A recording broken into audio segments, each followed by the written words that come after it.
Ladies and gentlemen, welcome to our 1 hour special.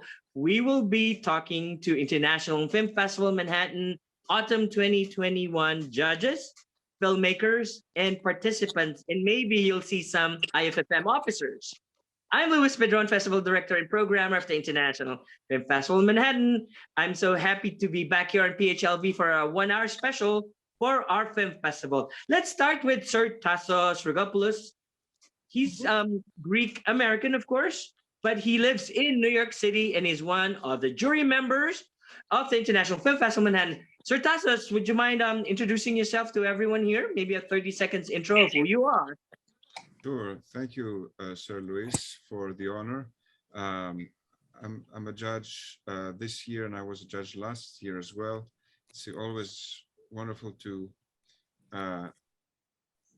watch films. It's a great opportunity to watch films and watch great films and get inspired by the participants' work. So yes, I am a filmmaker, mostly making documentaries, and I also teach film at CUNY, Borough of Manhattan Community College. Thank you, Sir Tassos. I guess we'll do a round robin, like 20 seconds intro of yourself. Of course, Sir Earl Harris is first time in this group. Please tell us about you. Anything interesting to talk about yourself and the 2 films that you entered. Oh, thank you. Earl Harris. I am from Northwest Indiana, Chicago. And yes, this is my first time being involved in the film festival. Glad to be here. I've been working in the media for quite a while. I actually went to school to study production. So undergrad at IUPUI, Indianapolis University in Purdue, and master's from Ball State, and have done anything from sports shows, have a couple of Emmy nominations for a show, documentaries, short film, television, video, commercials, etc. So enjoy this field a lot. And when I'm not doing this, I'm also a state representative in in the state of Indiana. So I actually bring my media into what I do in terms of being a legislator and in terms of getting messages out and working on communication. So that's our honorable state representative, right? I think in New York it's called Assemblyman. Your Assemblyman of Indiana, state of Indiana. It's an honor to have you, sir. And of course, let's also welcome the caterer to the stars and also an award-winning filmmaker.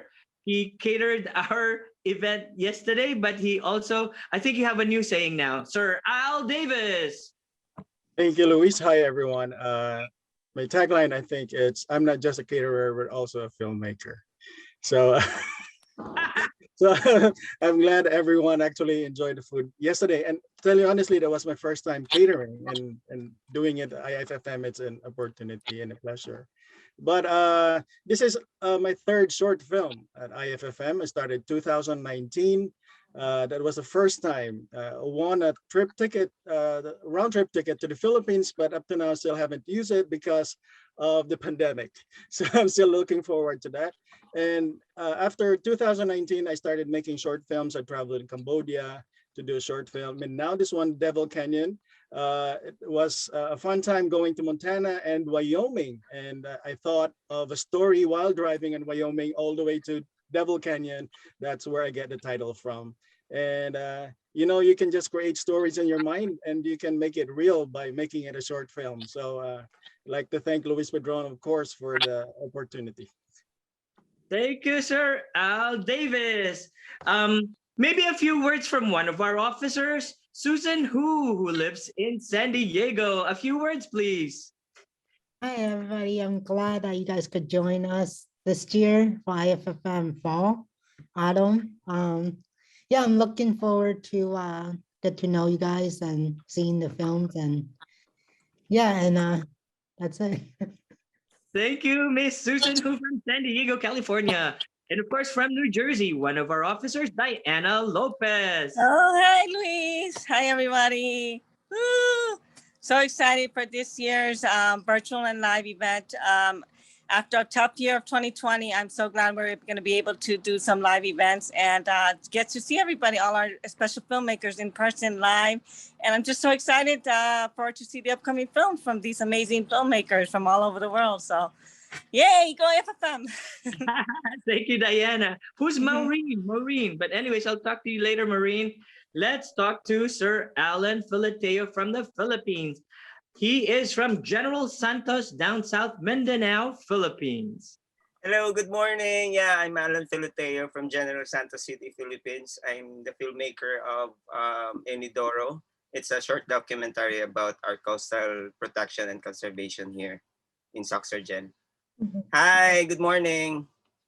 Thank you. Wow, we're from around the world and up north, up in the north part of the Philippines. Melver Ritz Gomez. Hello, everyone. I'm Elver Gomez, filmmaker from Ilocos Norte, Philippines. My films were actually centered on more on culture and tradition of the Ilocanos in the Philippines. So I'm into unconventional stories. And last year, actually, my film Ilatu had its first international premiere at IFFM Spring Edition. And yeah, it's good to be back. It's nice to meet you all virtually. And thanks, Sir Luis, for the opportunity. Thank you, Melver. I forgot, Maureen is in the house. Maureen, Germany is one of my friends. She was our trophy lady last night. If you look at our pictures, we have lots of pictures with Maureen. A few words from you.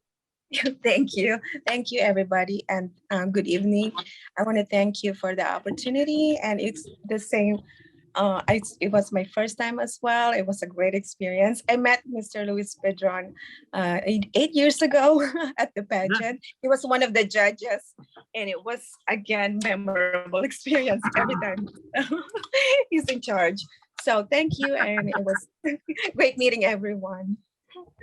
Thank you, Maureen. Hope to help you with your cultural events in the future in Indiana. That's right. We had a lot of Yeah. plans. We are Yes. so proud Excited. of you. And we are so proud of Maureen, and she will be pursuing a career as a lawyer here in America. Congratulations, Maureen. Hopefully, oh, by the way, hopefully you will be showing a movie at the International Film Festival in Manhattan soon. Ladies and right. gentlemen, we have the director, Daniel Galli, who has 3 entries at the film festival this year. Ladies and gentlemen, veteran director, Daniel Galli from the Philippines. Hi, good evening, everyone. My name is Daniel Galli. I am a filmmaker from Philippines, and this is my 3rd year with IFFM, if I'm right. Yes. The first one, with the Made in London. I entered the Made in London with Andy Eigenman, which won Best Actress. And then the 2nd year, I entered my short film Batibat. And then for this year, I have 3 films. I have 2 short films, Me Time and Sugat sa Dugo, Wounded Blood, and the ECQ Diary, which I am the associate producer and an actor as well. Thank you. Yeah, thank you. And of course, we're here. I always encourage everyone to collaborate with each other, and this is a networking event. Sir Tassos, how important is it to meet new people, to collaborate, and to find new blood, maybe new talents in creating your next film? Anything about the word collaboration or networking? Well, first of all, filmmaking is, as we all know, a collaborative form of art. It's not painting, and it's certainly not writing. It starts with writing, but then you have to take those words and turn them into reality of some sort, right? So you cannot work without collaborators. But I think the key is, if you prepare a movie, to cast your crew and of course your actors very carefully, because you don't want to be in a situation when you work with people who are not in sync with you. You know, it can be very painful if that's the case. You want to have allies and people who want to take your idea and actually multiply it and make it much better than the original idea. You know, that's so collaboration is the key, obviously, unless you're doing really experimental films, such, I mean, you know, people like Stan Brakhage, for instance, you know, he used to make films by himself, and that's certainly it worked for him and he made masterpieces, but the average film needs, collaboration. And certainly, um, I think film needs fresh ideas. Film is a very young art, is the youngest of all the arts. And I don't think that um, it has settled into any particular, um, tropes. I think that it's still evolving, and we're always looking for ways to we are looking for ways to discover the potential of film still, compared to painting or sculpture or music that are so old, right? Film is still a baby, and I think it's important to get new voices in to show us what film can be, really. Thank you, Sir Tassos. Talking about young, I'm probably the youngest in the group, but someone younger than me is Direct Melver Ritz Gomez. I think you're younger than me. So tell me about your art. I think now you're creating documentaries. So I noticed that it's all about your culture and your province. In Ilocos, is it Ilocos Norte or Ilocos Sur? Ilocos Norte, right? Is there funding happening? Ilocos Norte, sir. Ilocos Norte? Sir Luis, we have in Ilocos Norte we have the Stanok ni Ilocano Festival, film festival. It was just last year, wherein our province are actually eyeing for filmmakers or budding filmmakers to come up with a concept, and then they're going to give us a seed grant for us to come up with a documentary film, and then we're going to screen. They're going to screen the film actually here in our province, and um, they're actually sending these films to other. We're actually sending these films to other film festivals also. Wow, Melver, that's a very good idea and very good news that at least your province does it, no? I know Europe does it. A lot of European countries has that opportunity. How about Direct Alan Filateo? Does Soxurgen or General Santos has something like that where your province helps you out create your film? Yeah, actually, my film, the documentary Inidoro, is funded by a local government unit here. And actually, I talked to the head of City Enro, City Environmental Office here. And I asked him about making a video about the coastal protection and conservation. And then he told me, okay, Direct, you need to propose this thing. You need to make a proposal about this stuff, and we can do something about it. And after that, luckily, and he asked me how much is the budget, everything. So that's it. Oh my God, okay, this is it. And I told him that this is not too much, but I think we need to find more budget to make it a big possible thing to, express everything about the projections of my films, of this film, the Inidoro. And after that, then we talk about it, then we shoot. And we completely, everything is good. We project perfect story about the coastal protection and conservation of the city. So that's it. So Derek, Alan, I mean, you're very lucky. Your provinces Yeah. and Melbourne as well has that type of funding. But I know Direct Danny Ugali has his connections in the industry because he's always been working with celebrities over there. Yeah. My question, Direct Danny, for us people, filmmakers who have no connection, how do we pursue name people in acting in our films? Most of your films have very big names. Well, I guess I'm just very lucky because I started working in the film industry with Regal Films, with Mother Lily. Maybe that's the reason why I get close to these artists, because I started working as a talent coordinator before with Regal Films, and then after working in television for almost 7 years. I started working in the film, and maybe that's the reason why I easily get artists or to collaborate with me in the films I'm doing. Thank you, Direk Danny. How about Sir Earl? What is your experience? I know you're a veteran director also of commercials and whatnot, and those are funded. How was your filmmaking, the indie filmmaking? Did you experience that when you were younger? Was it mostly self-funded by yourself? Like what I do with the International Film Festival in Manhattan, it's mostly self-funded and almost, as Diana and probably soon know, it's my projects are zero budget. It's basically nothing.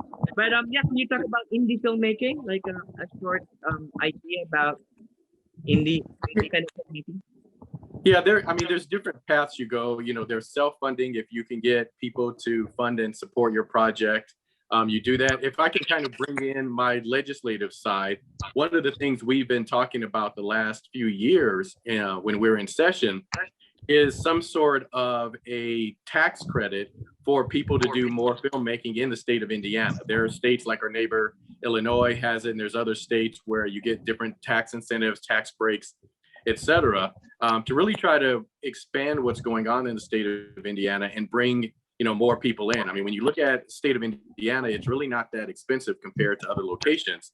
And so if we can get people to come in, they can save money, not have as high a cost, and then because we have a lot of production people in Indiana that are doing things, put those people more to work. That's something we really want to get behind on the legislative side.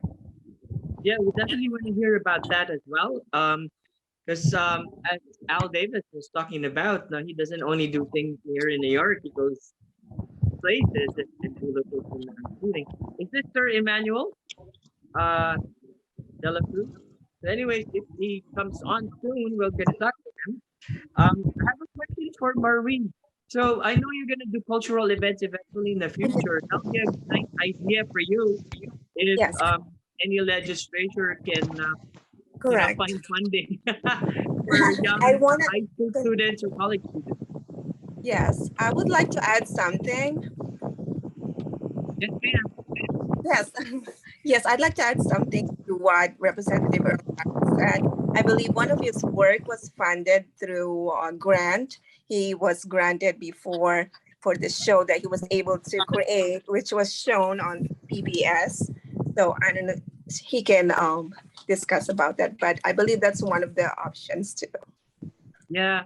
So even myself, and I encourage women filmmakers, because myself as an ethnic person immigrant in the US, and I'm pretty funded, I think there's more funding for women of color here in America. That's correct. Mm-hmm. Yeah.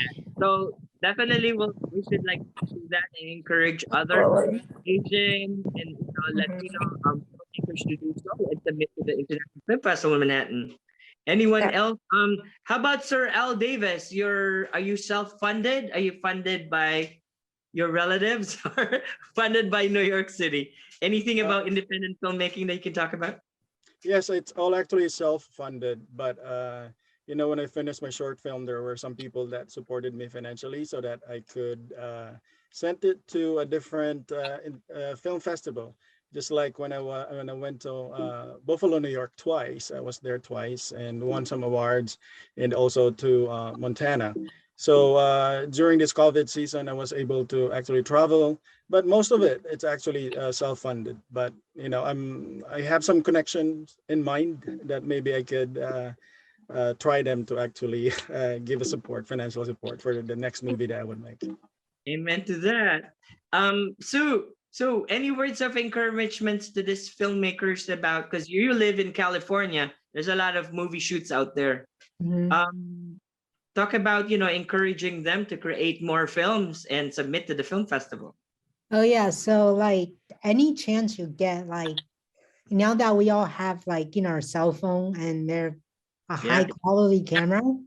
So like everywhere you go, just film whatever, and then decide which one and put it all together. And I learned that from Louis actually 2 weeks ago. We were together at a trip, and he just film and film and film. It was like, you know, he taught me just like, no matter what, just do it. I was just like, well, what about this angle, that angle? He's like, no, just do it. Thank you, Yes, Sue. sure. Thank you, Sue. Sir Tassos, would you mind talking about cell phone filmmaking? I think that's the way of the future, and now anybody but everybody can do filmmaking.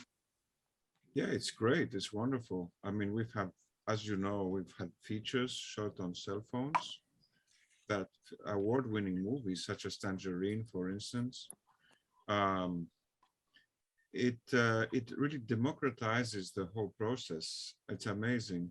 Now there's no excuse really not to make a good film, because the technology is is so easily accessible.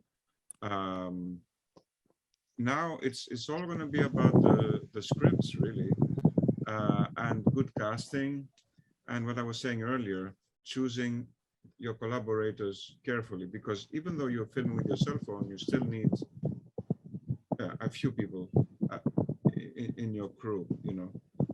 So yeah, it's really, I mean, I don't know if it's going to ever, I don't know that Christopher Nolan will ever shoot a film with his phone. It would be interesting. It's possible, because he likes old school 35 millimeter or 65 millimeter, in fact. And that's great because he can afford it. And certainly film still has something that any digital format doesn't have. I think it still creates an added layer. But at the end of the day, I think the average viewer does not really care about what camera you used, right? It's all about, did you create an emotional connection with the viewer, right?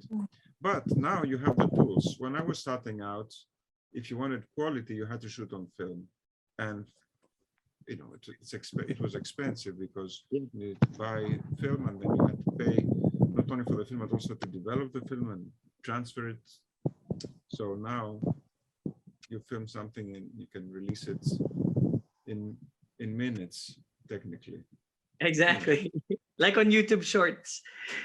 Miss Jamila. Oh, by the way, can I encourage anyone who's on a laptop, please do screenshot if you don't mind, anyone who's on a laptop. Miss Jamila Rose Lineses, she has a program at the film festival called Katak Film Society. Would you mind talking about that?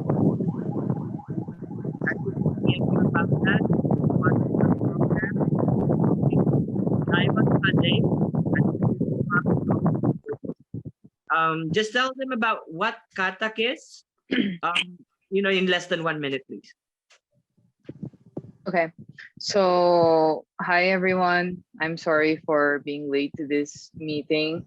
So I am Jamila. For those of you who don't know, I am Jamila Rose Laneses, and I am the founder of Katak Film Society. And so Katak Film Society is not just a programming at the International Film Festival Manhattan.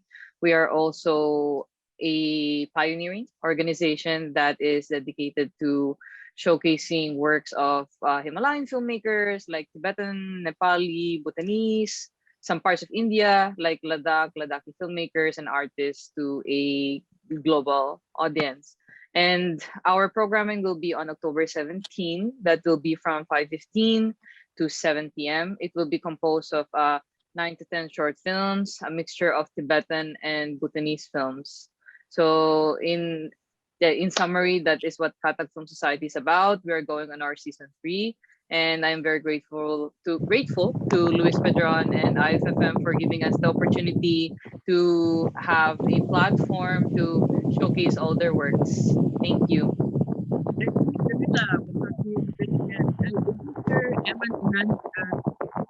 Emmanuel De La Cruz in the line. Eman, are you in the house? I guess we'll go back to you. Hello. Oh, is that Sir Emmanuel? Hello. Can you hear your voice? Hello, sorry. Hello. Yeah, you're on. Hi. We can hear you right now. Yes, I'm Where are you sorry. from? I've been Oh, ha- I've, be- I why do think you have a different my name? connection's really. Okay. What's my name? It says Eman. Oh, De La Cruz, then it abbreviated. It looks like Yeah, Ilan. So, yeah, because anyways, I'm ladies not and supposed to be gentlemen, using my phone. oh yeah, are you using phone? Sorry. So he's the jury president, Emmanuel De La Cruz from the Philippines. Any encouraging words to our filmmakers? We were just talking about indie filmmaking. If you can talk about um, indie filmmaking in 1 minute, please, so we can go round robin again. Hi guys. Good morning. Uh, it's wonderful that we get a chance to communicate like this all over again. Uh, I think we weren't able to do this the last one, right? We We were didn't have a chance to November. We did a lot. to talk to the filmmaker. Yeah, that's the first time we did it, I think, and it was a very good talk we had with a lot of the filmmakers, the crew, the representatives, the artists, the actors who attended. What can I say about independent filmmaking? There's this joke I kept saying when years back, like a decade, more than a decade back, when we were starting the Cinemalaya Film Festival, and I was part of the pioneering batch. And because I was also the founding chairperson of the first and only filmmakers cooperative in the Philippines called the IFC, and we run a commercial theater in Robinson's Movie World, one of the biggest chain of theaters of cinemas in the Philippines, and they trusted us to be the one to run it. So it's basically a filmmaker artist run theater, cinema space that we were able to run more than a year and 2 years, I think. So I kept saying, why do we call it independent cinema when we're so dependent on everyone? Aren't we? Aren't we so dependent on the kindness, Yeah, support, exactly. the belief, the trust, the contributions that our community gives us. Starting with, as you said it, our parents, our family, who who basically funds us. Uh, we get, sometimes we get free rent, right? Free food. My mom used to cater my film shoots, so I really believe that. I really believe that independent filmmakers still depend so much more on people, and definitely talent and service, as opposed to people who can pay it. And I think what's happening now is we're even getting more interdependent. I guess it should be called interdependence. That's why I'm like eagerly supporting the film fest. Like this one. I've been part of several international film fest juries and local, especially the local ones as well. I always say yes, because especially if it's the work of younger filmmakers, because there's definitely a lot of room to grow the cinema, even if like Philippine cinema has been there for more than 100 years, or at least 100 years. And we've been like everyone, I guess, in this panel, we've been subjected to so many limitations during this pandemic. But it's not limitations we're not used to. So aren't we thankful that we're independent filmmakers? Yeah. Aren't we thankful that, yes, Luis, sorry, I there's was a bit gonna of say, delay. So Sir Eman, I was gonna say that yeah, I am dependent on a lot of people here, and a lot of them are here, and I'm dependent on you. But yeah, oh yes, I'm gonna go around again and come back to you okay. about that thought. But meanwhile, somebody we depend on at the International Film Festival in Manhattan when it's live is Miss Diana Lopez. Let's dream that not that it's not hybrid anymore, and hopefully all of these people will be here in New York City. Believe it or not, guys, we are doing an experimental That will hybrid. happen. We are actually doing small screenings tomorrow for some of the films. Diana Lopez, can you tell them what we do during live events?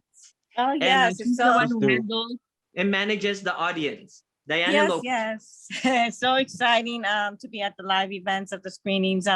So exciting to see some fresh new films, independent filmmakers come. And I love the expressions, you know, they have, especially when they see their family, their close loved ones, but also new faces that see their films and get a lot of praise from, you know, it really warms their heart. So that really warms my heart too as well.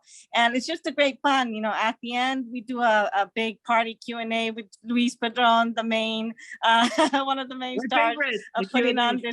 this event for everyone, all our filmmakers, and he just has a blast, you know, just chit-chatting with all our filmmakers about their films, and we love it. Yes, so just definitely make them feel at home and enjoy their latest creations. And Diana, we usually have a hard time letting the first film out and letting the next film in. Yeah, The photo op. exactly. That's true. It's We have the so much Filipino fun. photo op. We have a hard time getting rid of them and moving the next batch when they Yes, used to yes. be normal.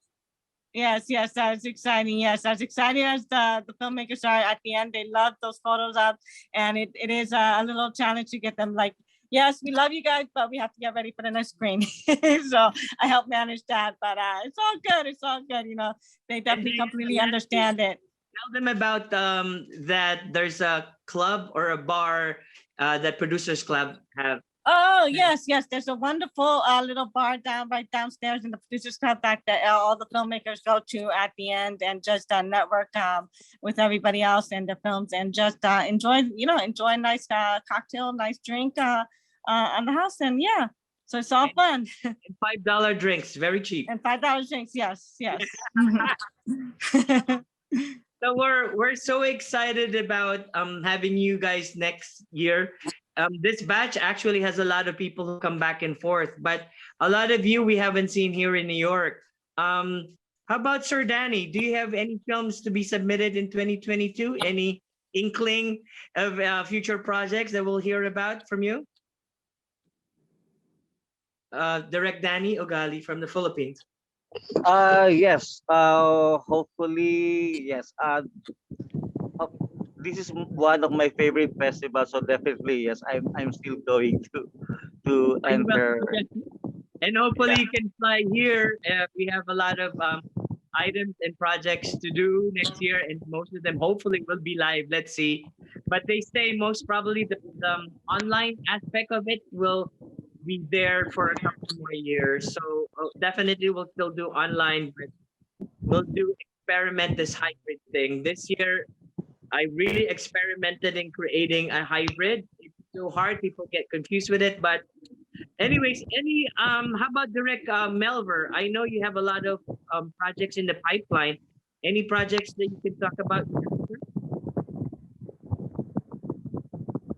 Yes, sir. Actually, I have two, but yeah, I'm looking forward, Sir Luis, for meeting you all in New York someday. It was actually my dream actually last year pa po.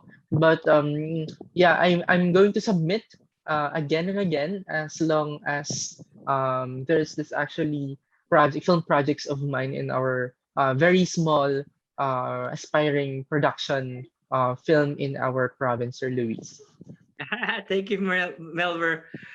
Sir Earl, how as a prolific filmmaker as you are, you've done things a lot.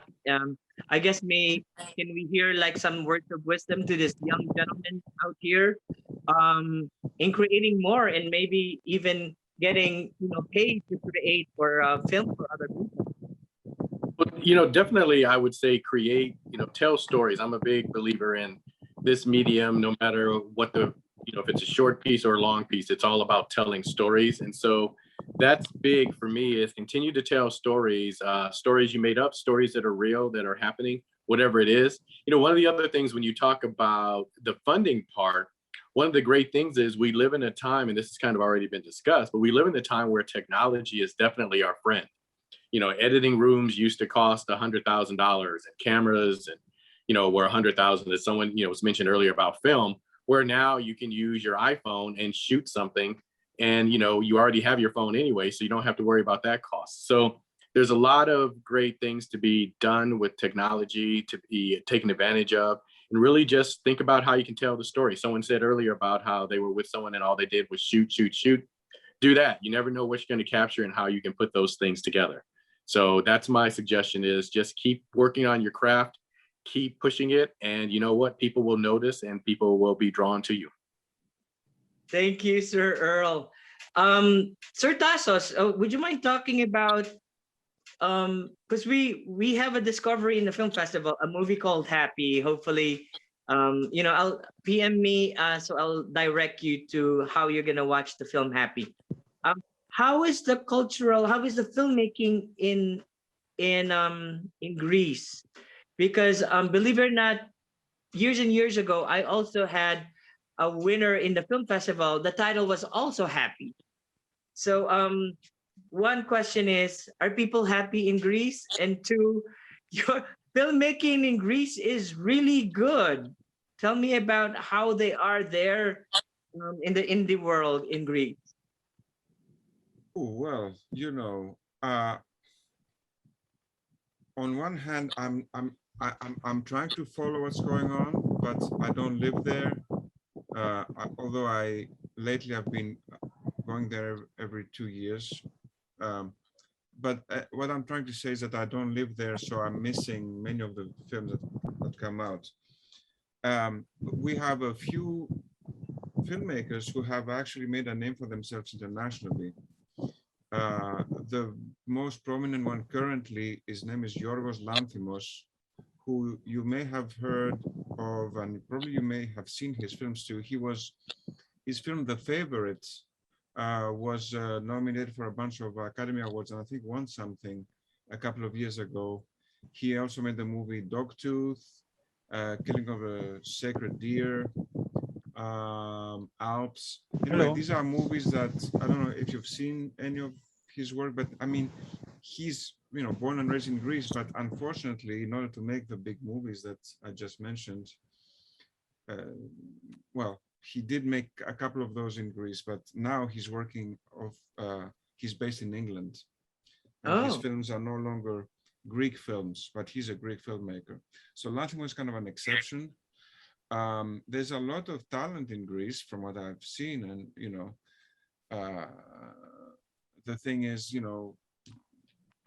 getting Greek films distributed internationally, because language is an issue. Not too many people in the world speak Greek, as opposed to Chinese, Chinese or Spanish, right? Spoken broadly around the globe. So distribution is an issue. But yeah, there's a lot of talent. What's happening lately, speaking of tax credits, Greece is offering some kind of a big, significant tax credit to foreign films that come to film in Greece. So we were seeing more and more foreign films, such as, Mamma Mia was shot in Greece, obviously. The latest Expendables is being shot in Greece, from what I understand. There was a pretty nice little film called The Beckett that's on Netflix that if you want to check it out, that was shot in Greece with some Greek cast and crew, but it was a Italian-American co-production with John David Washington, Denzel's son, in the lead part. So there's a lot of activity. So hopefully that's going to, make, first of all, Greek technicians, it's going to help them make a good living, right? Which is super important, right? People, if they want to have a career and dedicate themselves to film, they have to work and not do a kind of all kinds of other jobs, and on occasionally a film. They have to be constantly working. and they're going to learn a lot, and they're going to be able to apply what they learn in their own films. Yeah. So So that's the Tassos, like, situation in Greece. Yeah.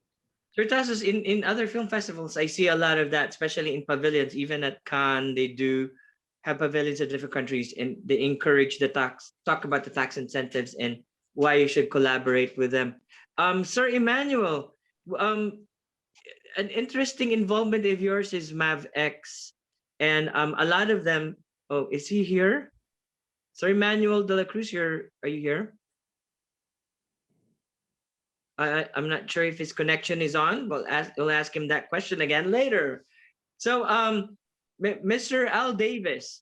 So let's talk about. Of course, a lot of people will probably be listening to this who have not done IFFM and who probably want to submit to IFFM. So tell me about the 2 or 3 times that you participated, and I challenge you to cater this time. But that's out of the norm. I'm not gonna ask anyone to just do that because I know you have the talent to do. But what was your experience in participating in our humble film festival? Well, 2019 was my first time, and I was so nervous when my name was called. I even forgot to thank the cast of the film. And I think that's the worst mistake that you can do. And I even forgot to call them on the stage, and I felt so guilty. That's why last night I have to mention their names, because I felt like it's you really have to do that. You really have to thank those people that are involved. But I hope they appreciated it. But it's been a great pleasure actually to be part of the IFFM, because it also encouraged me to do more. And I never thought I could be doing films, but I guess it's deep inside me to be in this kind of industry. And it just happened I was discovered by someone, and he's actually here with us tonight. And I thank God for those opportunities, because now I have actually a place where I can share my work, and I'll be doing more films. And IFFM, I think, is the best film festival that I've been with, and looking forward to do more, and working on 2 films, right? 2 feature films by this year or next year, and it will be part of IFFM, because this is where I started, and I would never forget this. Amen Thank to you. that. What is your short film? Tell them the title of your short film. The short film is called The Devil Canyon. It's basically about what would you do? How would you feel losing a loved one? Especially now, I guess it kind of like related to the COVID, because some family have lost maybe 3 or 5 of their family members. And, how would you actually face that? And, this all things work really together for good, right? So, Yeah. Sir Al, would you mind really fast? Tell them the title of the film you're actually. This film is in exhibition, not in competition at the film festival. I can give you links, guys, if you want to see it. Tell them the title in the movie that you're in, that you're a supporting character. Yes, the title of the film is Tagpuan, or Crossroad.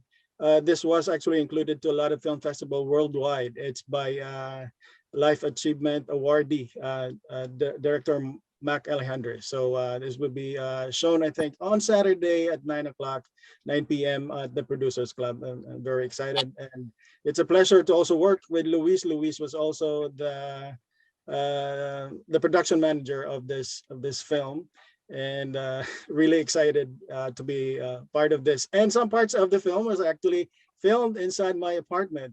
So that had a great time. And the best thing also that happened was that I didn't know that I had more dialogues in the film. So I had like 1 hour to actually memorize the script, and it was filmed in Times Square, and it was a beautiful shot.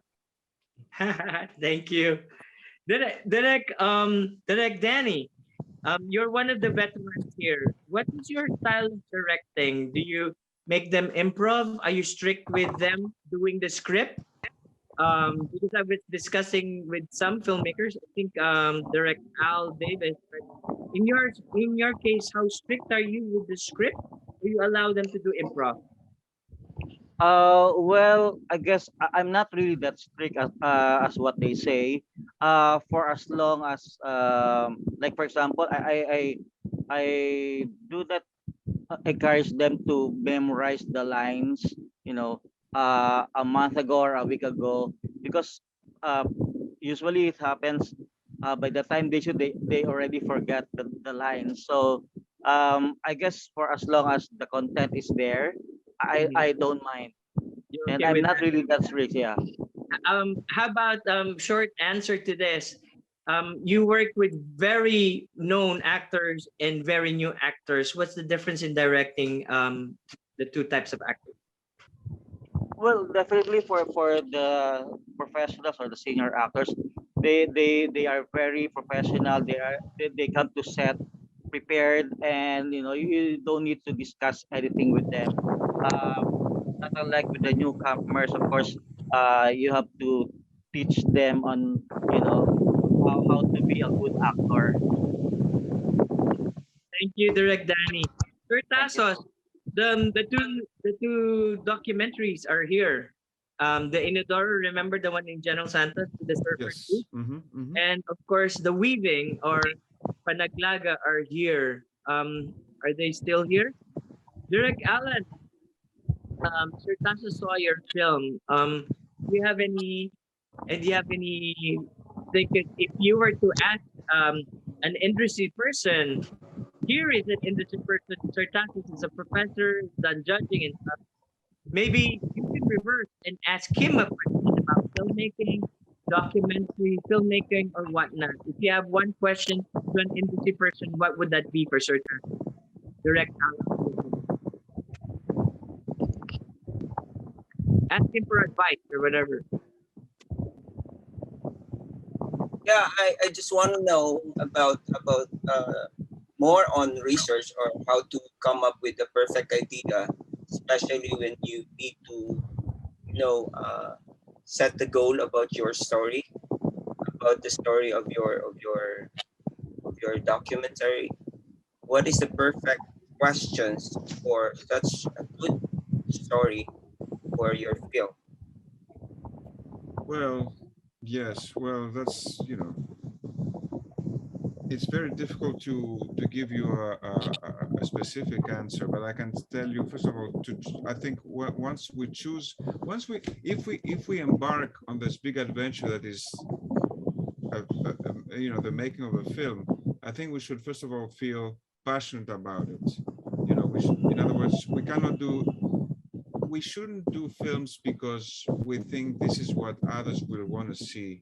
We should first feel very strong about making a film that we ourselves would like to see. And if we make documentaries, I think we should choose topics that are very relevant to us, that somehow move us in one way or another. That is, if we're doing something of our own. Of course, if you're working as a director for hire, that's a little more difficult because usually they impose the topic on you. But I think there's always a way to find a kernel of interest in any topic that is given to you, assuming you're working as a director for hire. But if you're an independent and you just make a film because it's your baby, well, you have to find something that will be relevant enough that will keep you going when things get difficult, because there's always a moment, where things will start not going the way you want them to be and to go, and you want to be able to have that passion to keep you going. I don't know. Does that make sense? Yeah. Can everybody not talking turn off their mute their mic? Somebody mic loud. Okay. So Direct Melver, a very short question for our Sir Tassos. Hello, Sir Tassos. I'm Melver Gomez, filmmaker, aspiring filmmaker, still aspiring filmmaker from the We're all Philippines. aspiring. So, We're all Sir aspiring Tassos. filmmakers. I really feel like you'll never see. We will never cease learning and aspire to do something Yes. good. Sir, my question, or I'm just curious, if you're going to judge as a jury in a film festival, what makes you say that, oh, I like this film? Yeah. Well, I can tell you what someone told me. The worst thing that anyone can tell you about your film is good photography. Because if that's all they can tell about your film, that means that your film is not very interesting. And they were really trying to find something good to tell you. And certainly photography has to be correct, but it's not going to make or break a film. I think what makes a film an award winner, or anyway, a film that does well in festivals and with the public, hopefully, is, I would say, the heart, the story, how do you connect with the characters, how do you connect with the situations. And I think we're all able to detect whether the filmmaker knows what he or she's talking about, or whether he or she is faking it. I think that when we as judges see a film that is honest, meaning that genuine, we tend to disregard technical issues such as the occasional shaky camera or the occasional, bad composition. That's secondary to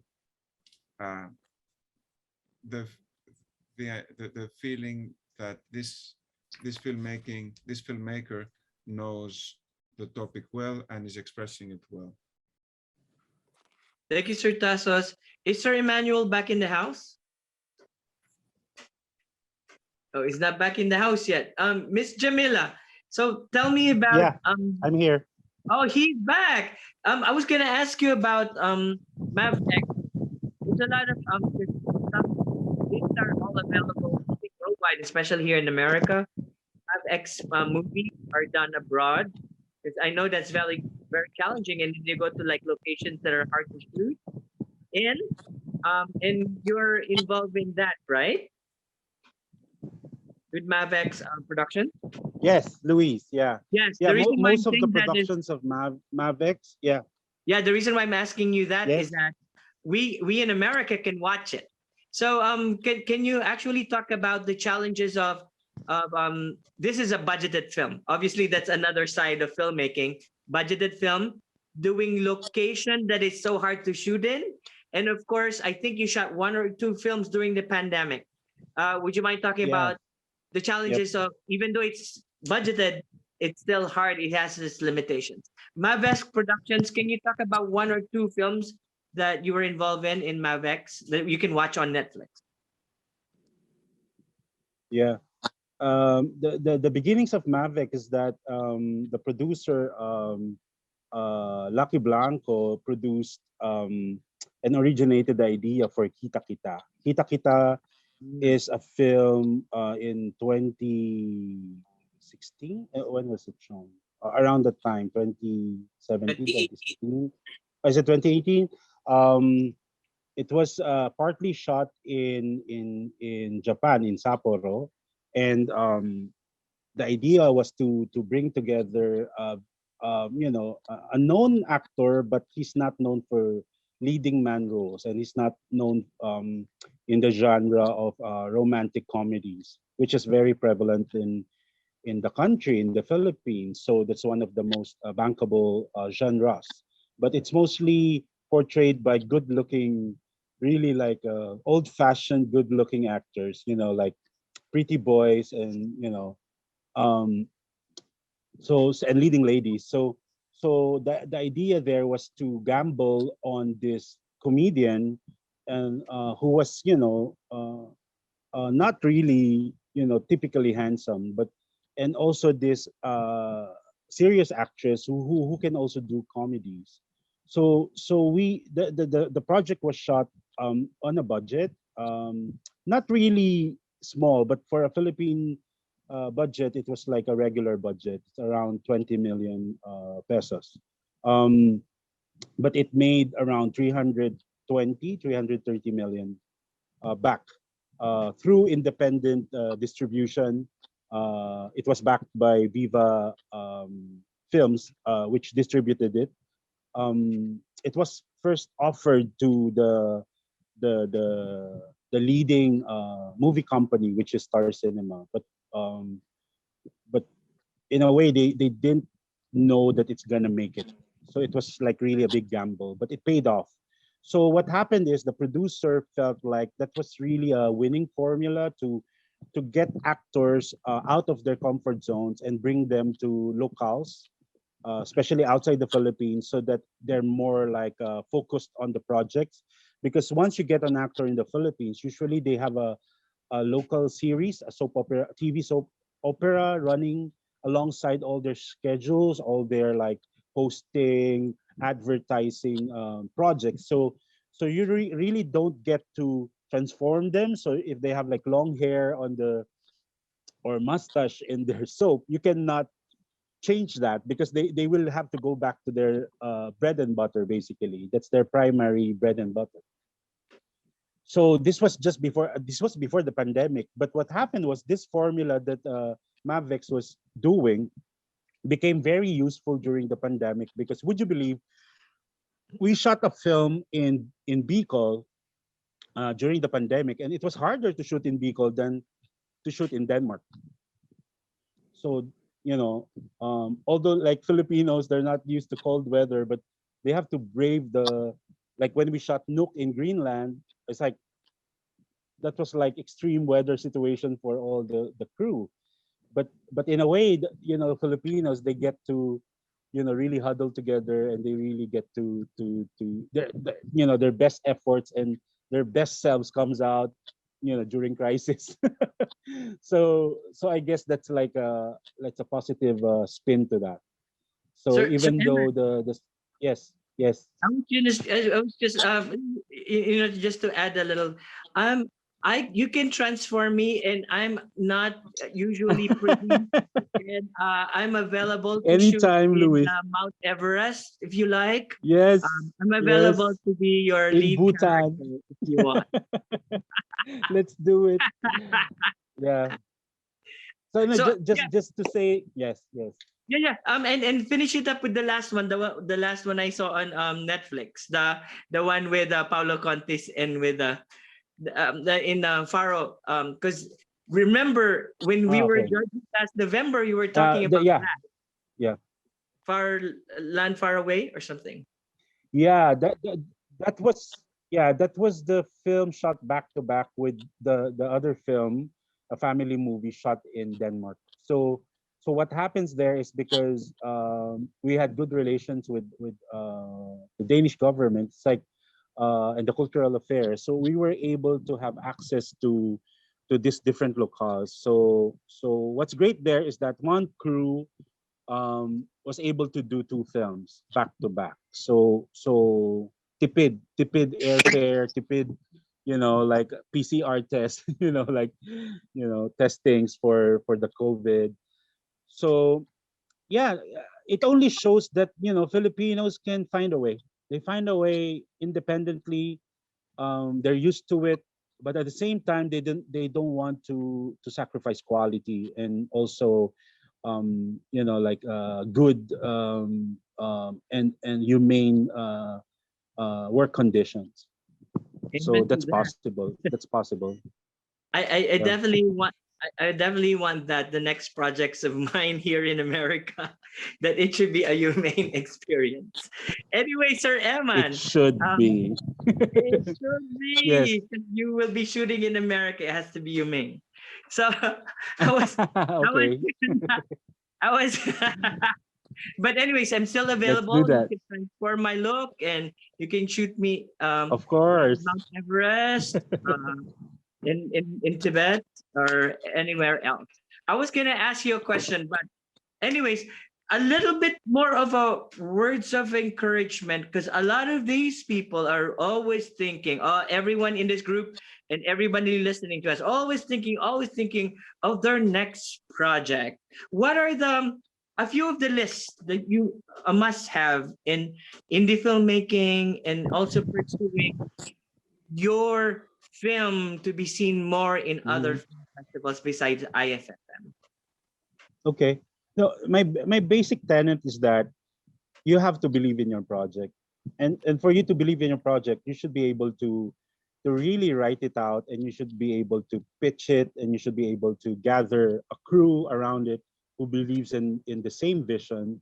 you really have to test it. You have to test it on paper. You have to test it, you know, through a script, a screenplay. That's the base. You know, that's, I'm sure Sir Tassos would and Jam would say the same thing. You know, like, no, because if you believe in the project, you know, like for example, Kita Kita, when we were talking about that story, I really knew that, you know, this is a voice that has to be heard. This is a story that has to be told, although in a very, you know, non-traditional way. But actually, as it turned out, that's what the audience a year after, 2 years after, are looking for. They're looking for something that's something familiar but different, something that speaks to them, to the heart. You know, it's not, you know, because the problem with independent filmmaking sometimes is that it's so egotistical.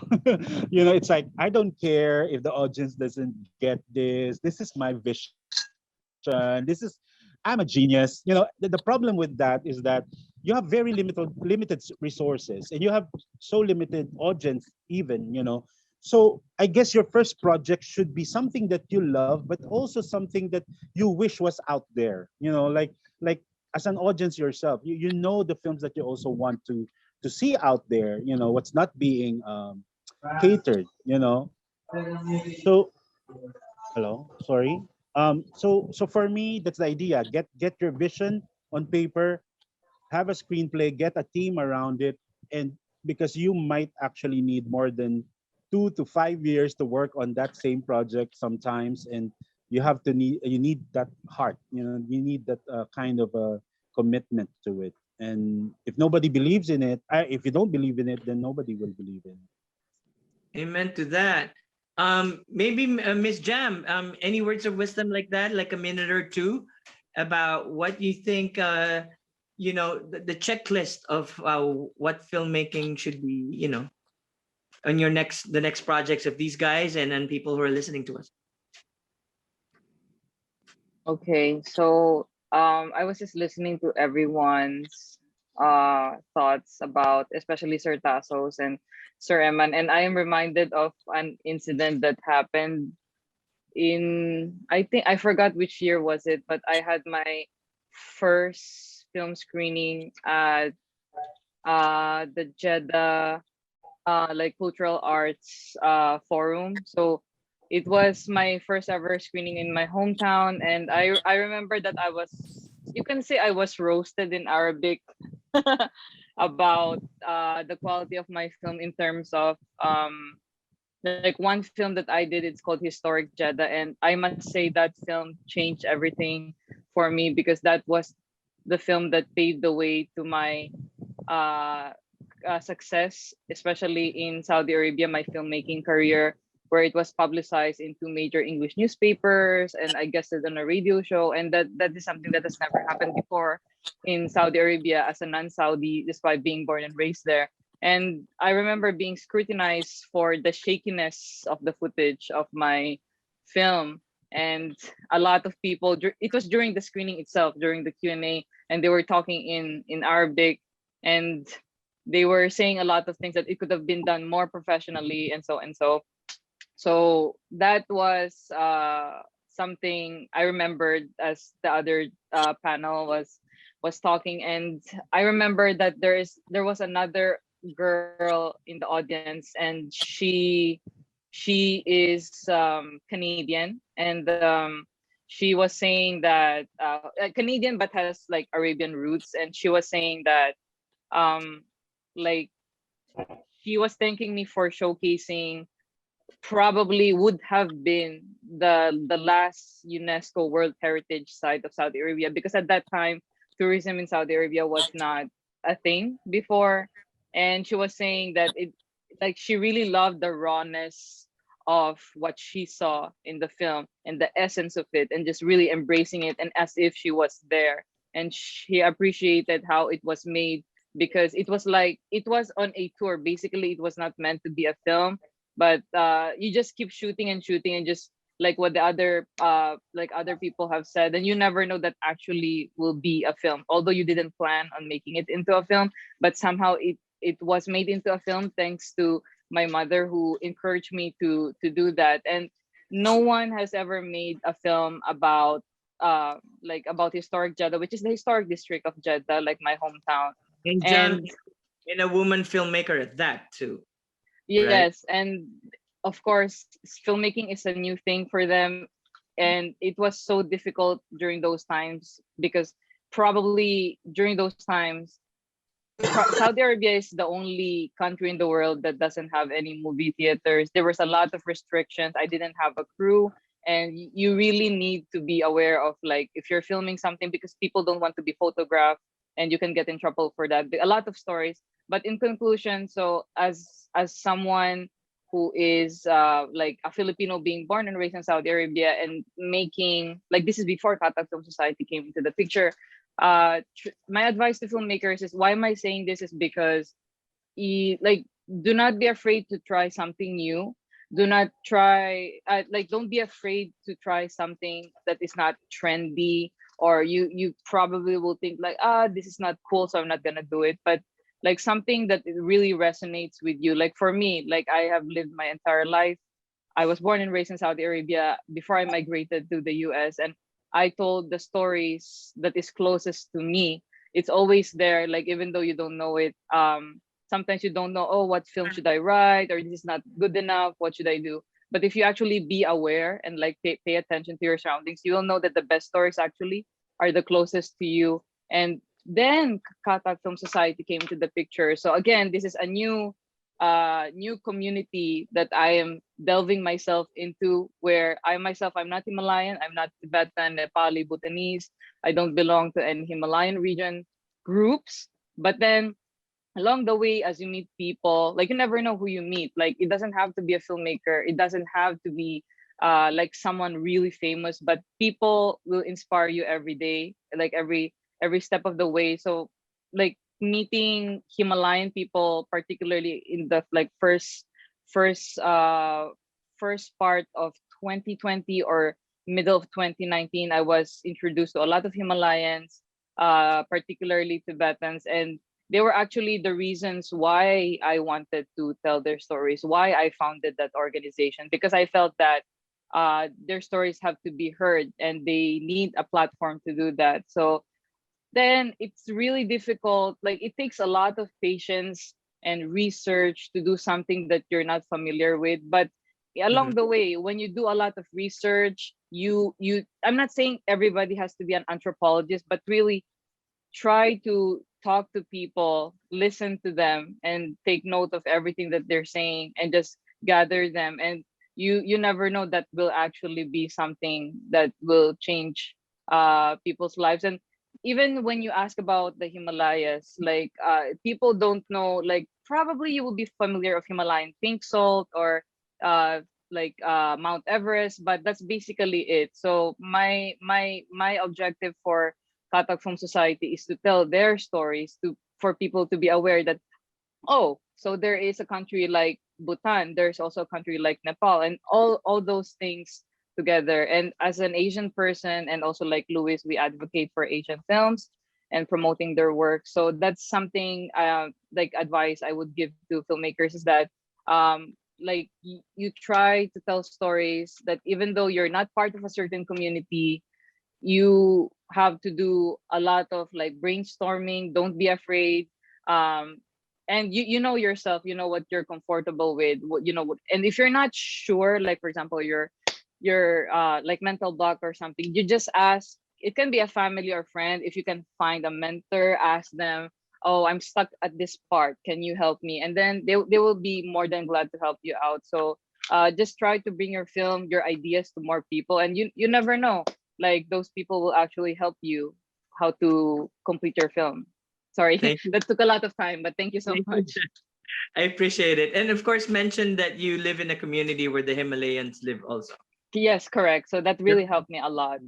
Yeah. And here in Queens, it's the most in our area is the most diversified, actually, zip codes in the world. You have different nationalities. So we're so excited to welcome you guys soon here in New York, in Queens, in Manhattan, and soon in 2022, I hope. So anyways, Sir Eman, really fast, are you the bearer of good news of the opening of the Philippines? Sir Eman, are you in the house? Sir Sorry. Eman, yeah, are you going to be the bearer Hello. of good news? Sorry, I And your moved. good things about Philippines opening up? I thought you meant the reopening of cinemas. No, Because they also no. announced that. Because I saw it in the news in America as well. We lifted all restrictions from all countries. Everyone can come in now as long as you are vaccinated and, of course, can prove that you're negative when you fly. Any news like that in the Philippines? Honestly, I wouldn't advise it. I Not think yet to we're come to not. the Philippines. I mean, like we're not that ready yet. Our numbers are still like around 11,000 a day new cases. So I think that's being too presumptuous that we can really take that kind of load. I just hope that like we you know we we're so like we have a lot of backlog in terms of like systemic problems, both in like the medical situation, the medical field, and of course the governance as well. I feel like we have a lot of things to put into place. So I hope Filipinos are very welcoming, and there will be no problem about that. But as soon as we can do it, we can be safe doing it. The industry hasn't really gotten back on its feet. So so also the opening of cinemas has been had like mixed reactions from people, even from industry people. It's like they said it could give the illusion of normalcy, and even though we miss really the cinemas, we miss like, of course, like performances, live performances. The theater scene has been very vibrant before the pandemic, but I feel like as long as we're not yet that fully vaccinated, I feel like it's gonna be so preemptive. Well, in So our case, I'm not the bearer of good news in that aspect. because I heard it. I heard about it. But anyways, just be careful, as Sir Eman said, if you're going to decide to travel. Actually, we have Yeah, because direct I have Gabby. friends, filmmaker friends, who has been asking about filming here. Like, and I said, yeah, you really have to follow He said, all the be careful. protocols, and Yeah. we're still very strict. Well, Yeah, with because there's a everywhere lot of else, news going. I mean, like exactly. with movie sets going to different parts of the country, and they've been accused of bringing the disease as well I into yeah. the local scene. So I hope we really get to focus first on the systemic issues. Sir Eman. We actually have direct Gabby here. Direct Gabby. Let there be light. He's in in the ocean of the Pacific Ocean. So Gabby, can we hear? Hi guys, I'm sorry I cannot open my video. Okay. First Direct, I'm not yeah, really in good. direct Gabby will be just a voice. So just a few words about introducing yourself and what film you directed for that you're showcasing at the film festival. Yes, I'm Jack Gabi Ramos. First, I'm sorry, I'm just a voice right now. I'm in a location, but my headset is keep listening all of your advice. It's really great. Hi, Sir Luis Pedron. Of course, my friend Sir Danny Ugali is here in the house. And our master here in the Philippines, Derek Eman. Yeah. And all of you, yes, Alan is still here. Yes, I'm the director of Pugon of the The furnace. furnace. The furnace. What can I say? Thank you, Sir Luis, for making Pugon part of this festival. Thank you, thank you. Yes, so we'll get back to you, direct Gabby, again a few seconds from now, a few minutes from now. Who is Rock's iPhone? can you show yourself, or are you one of the directors already that I was speaking to? Who is Rock's iPhone? Okay, Rock's iPhone disappeared on me. Maybe Rock's. Oh, Mom Janice de Belen is in the house. Yes, Sir Luis. Janice is there. Thank you for joining us. Welcome to New York and welcome from around the world. We're talking to people in the Philippines and in New York. Ma'am Janice de Belen. She's in the Bambi Fuentes phone right now, but that's Miss Janice de Belen of Sugat sa Dugo or Wounded Blood. Yes. So I guess we're towards the end of our conversation. I hope you don't mind. We want to hear from you. What would be, for us performers and filmmakers, what will be your advice as we prepare for maybe the next project we're going to shoot? What are the checklists that we should do when we, even as a performer or maybe doing our next independent film? Wow, as a performer, well, really the most important thing right now is health protocols, if they're in place. That's the most important thing. Then next would be definitely the role. Definitely the role, the story. Yeah, I guess those are the most important things on my checklist, at least. And Miss Janice, I was asking one of the directors about being strict with the script. I know the way to do it is really memorize it so you can jump in the role when you act it. How about you yourself? Like, are you strict in with your co-performer with sticking to the word by word of it, or you're okay every now and then to improv? I'm fine with a little improv for as long as it's something that's what the story needs or what the story requires. Because I myself, I don't do verbatim memorization. I talk to the directors and I ask them if that's allowed, if I can do a little of my own ad libs and improvs. And if it's fine with them, then I do it. Then if I need to really memorize it word for word, then of course I have to do that. And luckily, the directors I have worked with choose to be a little more lenient. Is it like that in the Philippines? Because I know for a fact here in America they're very strict with the words. Oh, because it's here in the respecting the Philippines, words of the writer. we are a little more lenient with that. Here in the Philippines, it's we enjoy the collaboration, or if that's what you should call it. Yeah, the collaboration is enjoyed and very welcome. How was your experience with Direct Danny? I've known Direct Danny for years, for many years, like decades. So when he was asking me to do things, we would collaborate a bit on it. Ay, naku, maraming salamat po for participating this year. By the way, anyone who's on a laptop, please do screenshot right now. So another thing too, of course, Bambi Fuentes' phone is one of your producers, right?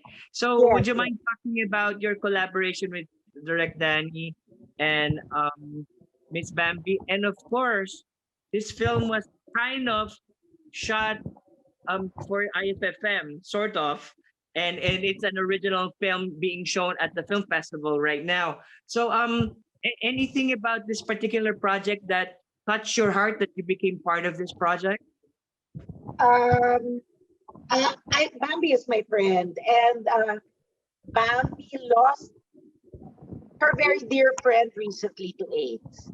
And so we were talking about, she wanted to do something to remind people that apart from the coronavirus, there is still AIDS that we need to worry about. So when she said that she wanted to do a film and she was hoping that, she was asking if I could be a part of it.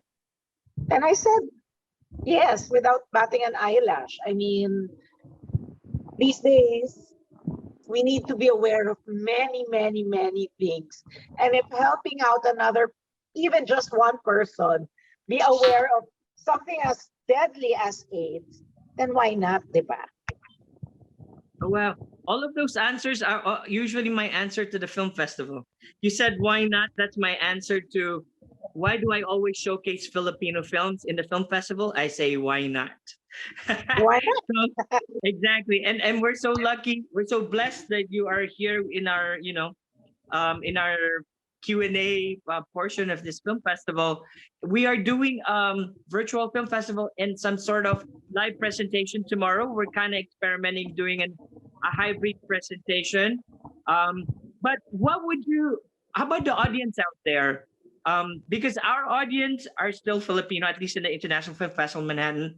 How about the OFWs out there? You have any message for them about the Philippines right now, the pandemic, being resilient, and how to survive this pandemic right now?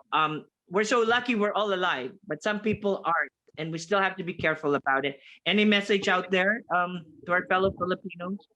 My message is to mask up, get vaccinated, and hang on in there. Things will be better. I know, amen to that, amen to that. If you have a few more minutes, I'm just gonna go really fast round robin from everyone, and then come back to as the conclusion. Thank you, ma'am. I can't Oh, stay are you very gonna long go? because I'm moving on to another work, Thank you so I very can't much for stay long. But thank you very participating. much. Thank you so much. Thank you for having our film. Salamat po. Thank Bye bye. you. Ladies and gentlemen, Miss Janice de Belen. And is Bambi gonna show her face? Bambi, maybe a few words from you. Hi, hello. Maybe a few words Hello. from you. We're gonna go round robin now to actually say their positive things, experiences, not only in the film festival but in the independent film that you're in right now. So one or couple of sentences about your experience in being at IFFM, and of course your experience in shooting this particular project of yours. Just a few words with Bambi Fuentes. Okay. Well, I would like to invite everyone to please watch our film, Sugat Sudugo, Wounded Blood. I was inspired by a dear friend who died because of AIDS, and this film is also an advocacy to help the young people, especially the young generation, to be able to be aware of what's really happening now, because there's not only COVID is around, but AIDS virus is still around. So we have to be careful. And I hope that the film will be able to help, and for especially the people to be aware that it can really kill you, and it can really kill the. Yeah, maraming salamat for participating and fully participating the promos. Maraming salamat. And thank you also for inviting us in your film fest. It's a great honor to be a part of your film fest. Maraming salamat. Thank you for participating. Can we go back to really fast with Direct Gabby? Yeah. Actually, Direct Gabby, can I go to Jazzy? Jazzy's here right now. Jazzy Budran is Sir Tassos, Sir Emmanuel. Jazzy Budran is here, the lead character in the film Pugon. Can we hear from you, Jazzy? Can you show yourself? Hi Yes, po, yes. Jazzy Busran. Hi po. Kamusta? Yeah, tell us about a few words lang kasi we're doing the round robin na at the end, no? We are so encouraged with your performance, and we really like your performance. Any positive things you can talk about the experience in shooting that film? I know it was a difficult topic. Yes, filming Pugon was really hard because it has a lot of hard scenes, like the crying scenes, and we filmed it like at the middle of the night, and it was really hard for me because I was a new artist. I was enjoying it. It was hard for me because I was working with professionals, with what do you call that, veteran actors, but they Direct Gabby really helped me not to be nervous with shooting. He helped me that just do my best. So that's why it came out really great, and I'm really thankful for the people who helped me to do that film and for trusting me with the role of Sonia. Nako, Jassy, congratulations. I mean, everyone's going to see the different listings of the awards late tonight in a couple of hours. I'll be posting it on the IFFM page and, of course, on the Luis Pedron page. But just to be able to connect you guys should connect with each other. Sir Eman, any positive words, encouraging words for Jazzy Buzran?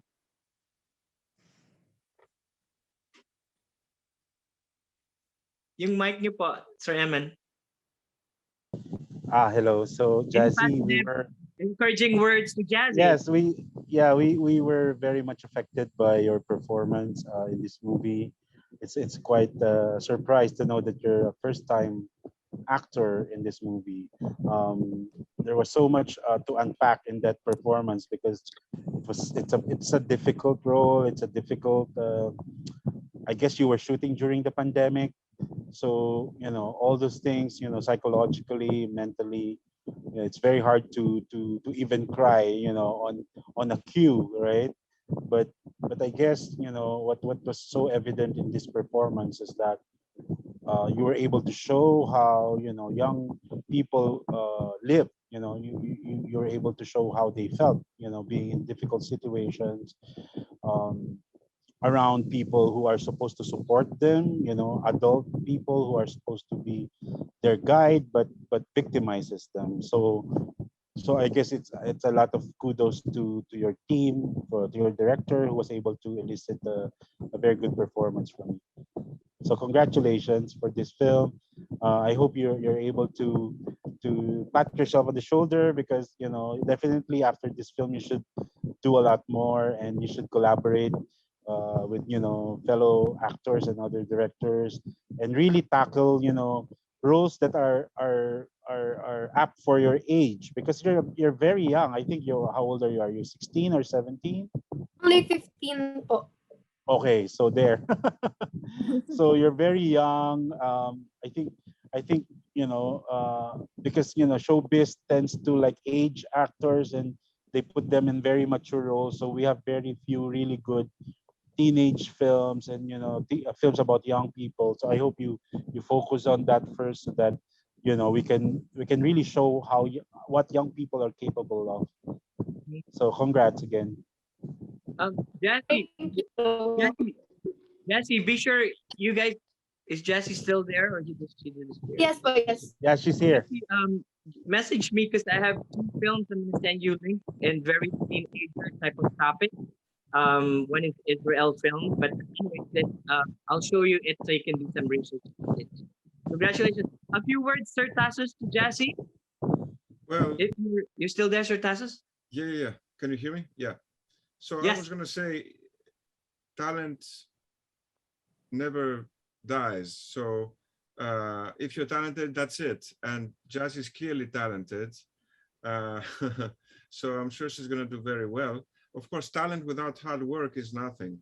So you have to have both. But hard work without talent cannot really help too much, especially if you're an actor. So you have a gift right there. So keep working and choose projects carefully. That's the other thing, because you want to be able to choose projects that have some standards, in terms of the story, in terms of the production value, but especially mostly the story, good scripts, and you'll do fine. And I look forward to seeing, more films with you. Thank you so much. Thank you. Sir Tassos and Sir Emmanuel, this film festival, we have a lot of great performances. And anyone who's listening right now, of course, Jassy's the one who's here, but of course, there are other good performances. But ladies and gentlemen, look at her name. It's Jazzy Buzran. Watch out for this name, this face, and she's going to be a big, big, big, big name. And thank God that one of the opportunities is being showcased in our International Film Festival in IFFM. But may I ask, you're also from America, right? Even though you live in the Philippines? Jazzy? I live in the Philippines now, but I have some family members that lives in USA. Right. Oh, okay. Because I'm your parents, I think, will be watching the live screening tomorrow, if I'm not mistaken. But I I don't think know. some of Maybe them, yes. yeah. But anyways, congratulations. Any words from Gabby, your director? Is he still here? Yes, I'm still here. I'm listening. I'm overwhelmed. Thank you. Yeah.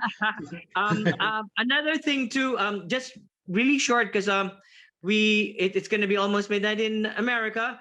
But Sir Gabby, direct Gabby, you besides the directing part, of course, I always reiterate about being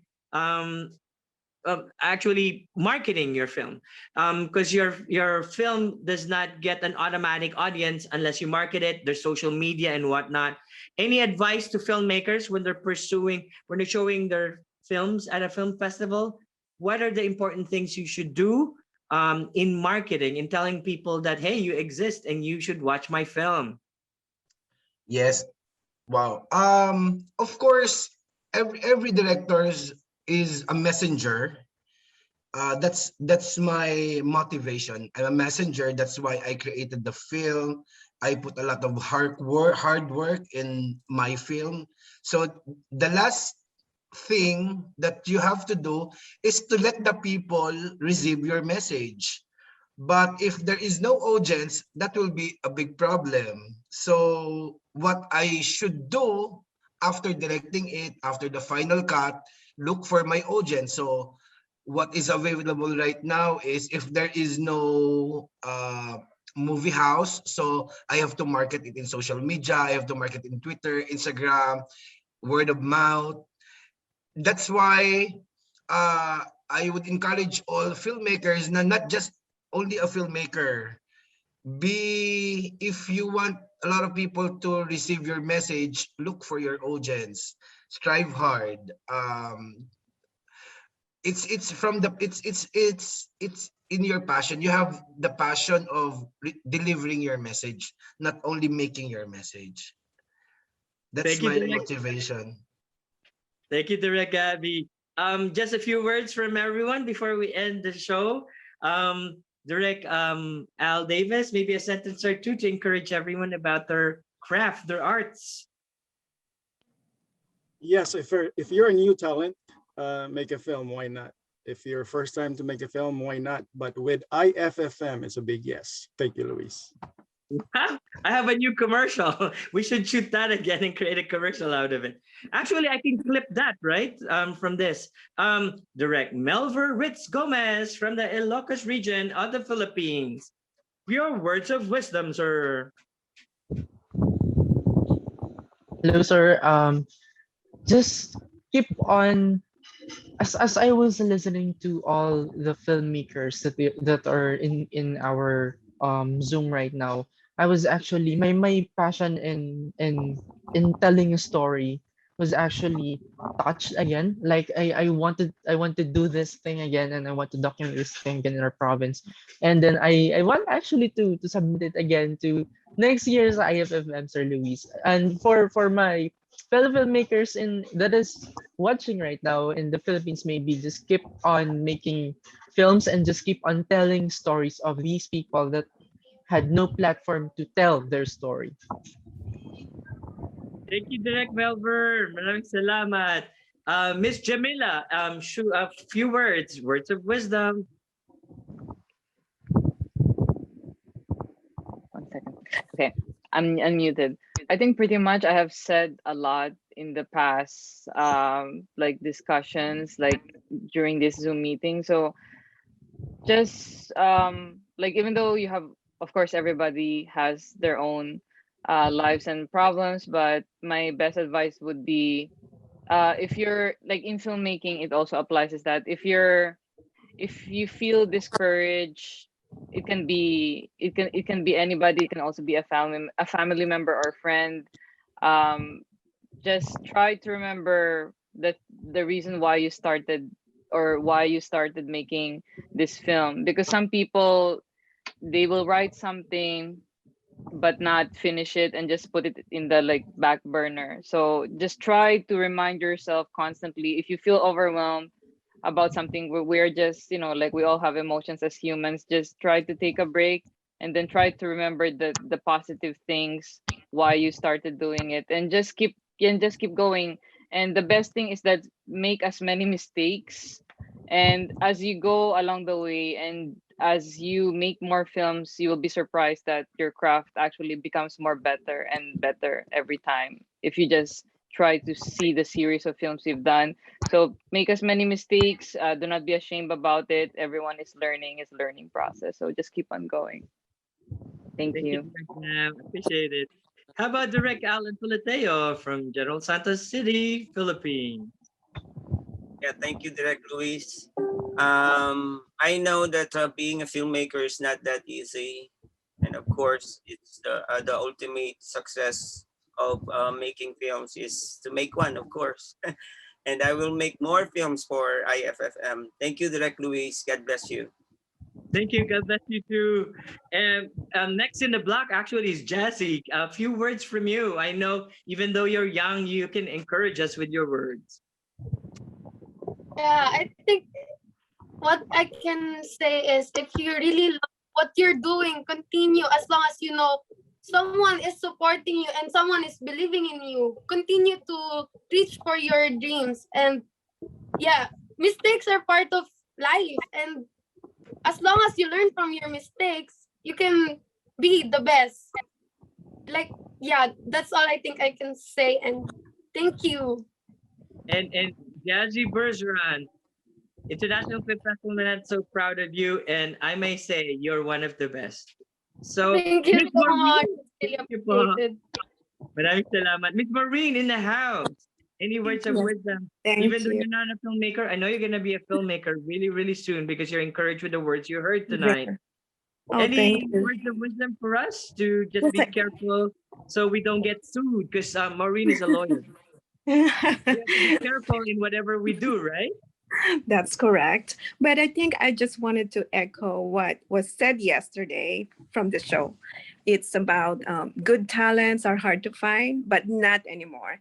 And we want to be a part of making sure that there's no gap between those two sentences by giving support, moral support, especially right now. We're living very remotely and there's a lot of challenges, especially right now. So we want to make sure that we're always there to support, to give moral support and to reach out as well. So that would be the takeaway that I wanted to share. Mhm. Sorry, Maureen, for helping out at the film Thank you festival. so much. You will be back as a filmmaker, please, next year. Absolutely. I'm there. And of Thank course, you. our veteran filmmaker, director, Earl Harris. Would you mind giving us a word of wisdom, sir? Oh, happy to. First of all, it's an honor being part of my first IFF. It's the first, but not the last, so I'll be back again and again. I want to kind of talk about what we've talked about a little bit already is practice your craft.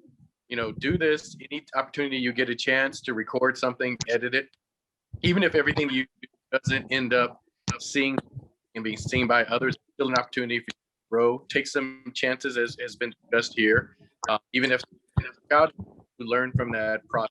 If it's something you should or should not do again. And something I said yesterday, and I'll continue to echo, is tell stories. Tell the stories that are your life. Tell the stories that are connected to your future. Tell stories that you make up. But this is whatever format you use in this. It's all about telling stories. So please continue to tell those stories and share them with the rest. Yes. Good storytelling is what we encourage at the International Film Festival. And thank you, Director Earl Harris. And of course, next in the block is Direct Daniel Galli from the Philippines, who submitted 3 films this year. Okay. Thank you so much, Sir Luis, for this opportunity. You are one of the reasons why we continue doing film. And let's continue to do film. Let's continue to tell stories through film, documentaries, or even music videos. Thank you so much. Thank you. We'll start with one of our officers, Miss Diana Lopez. Any words of wisdom? Please encourage them to submit again next year. Yes, of course, submit next year. And it's just the same as everybody has been saying, keep telling your stories, no story is too small or too big to tell, because every story is important. We're all human beings, and we all have great emotions to show off on the screen, and that resonate with anybody and everybody. So yes, so submit also next year. Thank you very much. And I think Miss Suhu is in the house. Yeah, hi. I'm Rock. I'm Rock's phone. Oh, you are Rock's Yeah. iPhone. Okay. Yeah, a few words of wisdom, please. Yeah. Just continue doing your craft. Don't be afraid to make a mistake. I know when I first started, I make mistakes and stuff. I was so upset and shy about it. And Louis is like, no, it's okay. That's how, no mistake is, too big, too far. Like, mistake is learned like from experience. So like hanging out with other filmmakers, friends, they encourage me and others keep going, no matter what, like mistake will be made. And you know what, it's okay, and that's how you learn from experience. Thank you, Miss Suhu from San Diego, California. Oh, how about direct Gabby? You're in the Pacific Ocean right now. Any words of wisdom for Just be a good director and be friends. My last takeaway would be, if you want your message to transfer to your audience, just study marketing also. There's a lot of people want to listen and watch your movie. Don't keep your baby. Just market it, and in return, your producer will be happy, your audience will be happy, and you will be getting a lot of feedback, and you will become a better director also, because a lot of people will watch your movie and they will give you your comments and everything. So just be a marketer also, not only a filmmaker. Just thank you. Thank you, direct Gabby. Sir Tassos, any words of wisdom for us? And thank you for participating this year. Please be back next year. Sir Tassos Rigopoulos, I will. here Thank in you. New York Yeah. City, one of our judges. Yeah. No, I just wanted to say, talk about mistakes. Only those who don't do anything don't make mistakes. So mistakes are inevitable, and we'll be making mistakes until we die. That's fine. The fact of the matter is we're all creative people, and I think there's nothing better in this life than creating something. So let's keep creating. Instead of, we made the choice. Instead of just watching movies on our couch, we got up from our couch and we started making films, right? So that's invaluable, and we should all be proud of ourselves. And mistakes are inevitable, but that's part of the fun. It's really part of the fun. We make a lot of mistakes at IFFM, but hey, we're still here 11 years. Ladies and gentlemen, part of our growth in the film festival, Sir Emmanuel de la Cruz from the Philippines, our jury president for 2 or 3 times now. Please give us your words of wisdom, and thank you for making us grow. Thank you, Direct Emmanuel de la Cruz. Yeah, thank you, Luis. Thanks for the privilege of being back in the jury again this time around. And of course, it's the gift that you give back to us, because as filmmakers ourselves and as artists, we love seeing the works of different filmmakers, different backgrounds, artists, actors, because a lot of these artists are neglected. They're actually even called inessential, remember, during this pandemic. But that's the whole issue. I think what we were able to prove here is that artists are very essential. Artists is the lifeblood of the culture. And I wanted to say, we can keep talking about improving ourselves as artists, but let's not forget we're also culture bearers, and let's also do the hard part of developing our communities. We have to develop a community of co-creators. In a way, we have to develop our own rivals, right? Because if we're not challenged to do great work because there's better work coming out there, it will just be complacency. And I feel like it's better to really share your talent. It's better to share your resources and your knowledge because the culture benefits from it. So it's not just about individualism or taking care of your own career, but you have to take care of your community and your future audiences. So like this year, we were able to see, young artists like Jazzy come into the picture, and we really encourage that because imagine, I remember like in November, we gave the best actor of the festival to a 12-year-old kid. 11-year-old. Remember? 11-year-old kid, and he played a brilliant take on an American Filipino child. And I just hope that with this young artist, we're able to really examine ourselves how we do things. Because it's harder to lie to children. It's harder to you know uh put on a mask. Children sees through us. So I guess the idea is to keep working with the younger generation because they see the best of us and they also see the worst of us, so that we can develop. We can really go beyond ourselves. We can go beyond our egos. And that's one thing that we've also learned during the pandemic. It's your ego is not gonna give you will get the best of you because you realize you're not alone, and you can't live alone. You need a community. So I guess that's my take, because it's so hard to create now during this pandemic, during not just pandemic but political crisis in all our countries, and migration, and people are displaced basically. So I guess the new direction really for filmmakers is to find real values and real essential things that we have to hold on to in times of crisis. And I guess that's what we found with IFFM year in year out, because we're able to champion filmmakers who go beyond a lot of their limitations. And like most of the films this year also dealt with a lot of loss, and it's very palpable in the films that a lot of these filmmakers, even before the pandemic and during the pandemic, they were put into situations where families and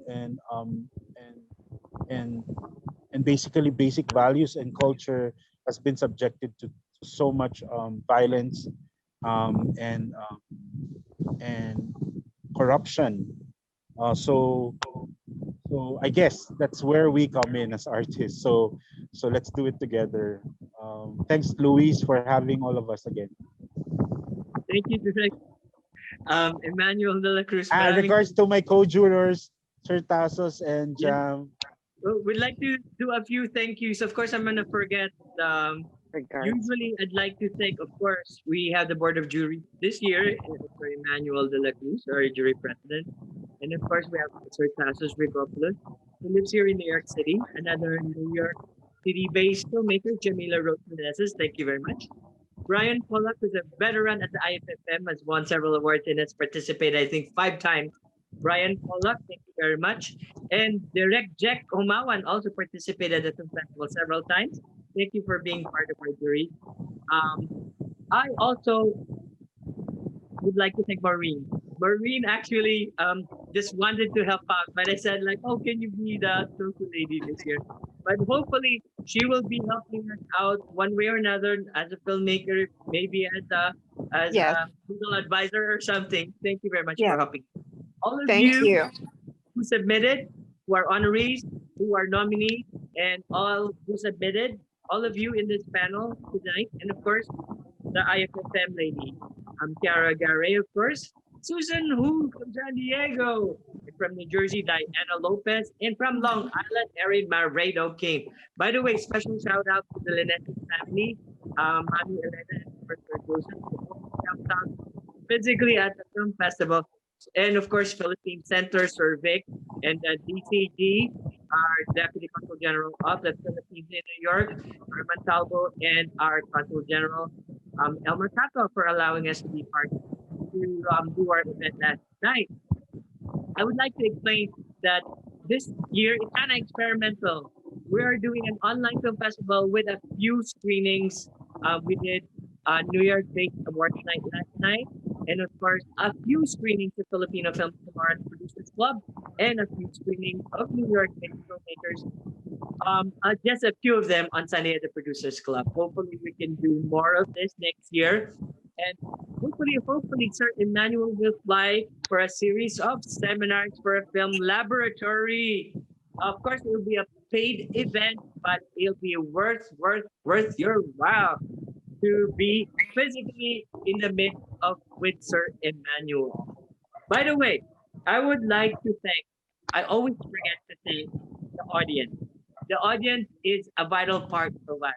Maybe you watching for free, may you just be watching right now. We don't exist without you. 99% of my audience is still the Filipinos in the New York City area. But now it's expanding to anyone but everyone from around the world. Thank you for participating. Another thing too, a lot of the people have thanked their mom and dad. I have to thank my mom and dad, even though they're not here anymore, because one of the speakers actually said at the SOFA Award, which I participated in the other day, they were saying, oh, the mom was saying, oh, he should thank me for his success because I prayed for him years and years for him to be successful. I'd like to thank my mom and dad. They probably prayed for me to reach whatever I'm doing right now. People say it's not a success yet, but I say, let's celebrate 11 years of IFFM. All of you have been part of that. Bravo, bravo. Sir Emmanuel, bravo, Luis. Let's not forget, of course, thank God, to God be the glory. PHLV, we're not going to do this show without PHLV. Sir Johan, the producer, PHLV Radio, believe it or not, is going to be shown this weekend, Saturday, Sunday, or Monday. It's going to be on all the different platforms, including Facebook and YouTube, and I'll send you all the links. But they are broadcasted in Las Vegas. So we're really international. We're really US wide. If I forgot people that I did not think of Producers Club, of course. Thank you, Producers Club. Did I forget anyone? Everyone yesterday. The PASEC organization, Quezon Province organization, of course, my Yoli family was helping me out, Elmer's Baptist Church, my church, and everyone but everyone. Lastly, my words of wisdom is, of course, just do it. And of course, I always say collaborate. And of course, last night, I said it a million times. Please use me for your film. I can act in your film. Shout out to Mav X. You can shoot me in Tibet if you want. I can transform my hair. But anyway, joking aside, I really, really want to act. I'm already 75 years old, and I think I should be acting in your film. And in your commercial. Sorry, I'm selling myself too much. But anyway, that's good. That's lastly, good. Can I just add something? Tell me about it. Yeah, in the spirit of collaboration, and since Alan is here, I just wanted to announce that we're and passing the torch. Actually, we're actually doing the jury work for the Monato Film Festival. It's in the southern province of Sarangani, and I'm not sure if it's their inaugural festival. Maybe Alan knows better, but I'm just saying we're passing the torch to the next generation, and we're doing the co-jury work this November. And thank you, anyone but everyone who submitted, because you also will be have been helping out the film festival. 2022 submissions will be open tomorrow, and in a couple of hours we'll be posting on my on Facebook and of course IFM Facebook the list of multiple winners at the film festival. You'll see there's different types of awards: the jury award, film festival award, independent achievement award, and all those fun stuff because we need to honor each and every one of you who are a vital part. Another thing too, we are showing a online award ceremony, which is long with all those multiple awardees with acceptance, but they're all virtual. It's not going to be the one last night. It's all going to be virtual. So even Sir Eman will be sending a few words of this in video. That will be approximately October 22, I hope. And of course, in a week or so, there's going to be a revamp of the film festival. Hopefully, film festival website. I should say it'll have a few updates over there. And of course, we submit to the International Film Festival Manhattan through Film Freeway. I'd like to thank God for all of you. He has blessed me throughout the years, but He has blessed me to have you guys as my friends, my angels, and my collaborators in the future. I love you all. Thank you very much who all participated here, all the audience, and through PHLV on behalf of Sir Johan, our director for tonight. Thank you very much for participating in our Zoom networking event for IFFM Filmmakers of Autumn 2021. I'm Luis Pedron, Festival Director, Programmer of the International Film Festival Manhattan, saying thank you very much for participating this year. Maraming salamat po. Mwah!